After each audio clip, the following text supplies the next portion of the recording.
Kuis menet, Jykä? Toi hyvä, toi oikein. Kuule, Jykä. Rovaniemellä oli 2 mustalaispoikaa.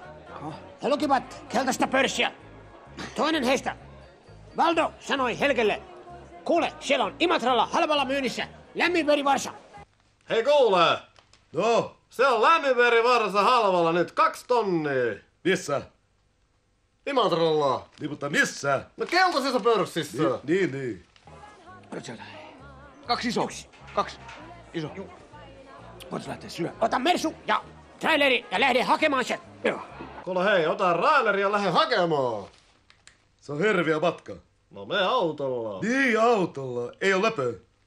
Laina naapurilta. Ai läpö. Eikö rahaa? Niin, rahaa. Rahaa. Mie lähen. Toinen viipyy vuorokauden, Helge siis. Hän tuli takaisin ja...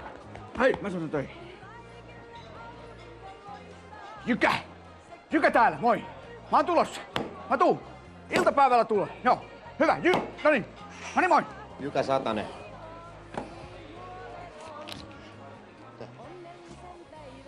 Noniin. No siis, Helge tuli trailerin kanssa takaisin.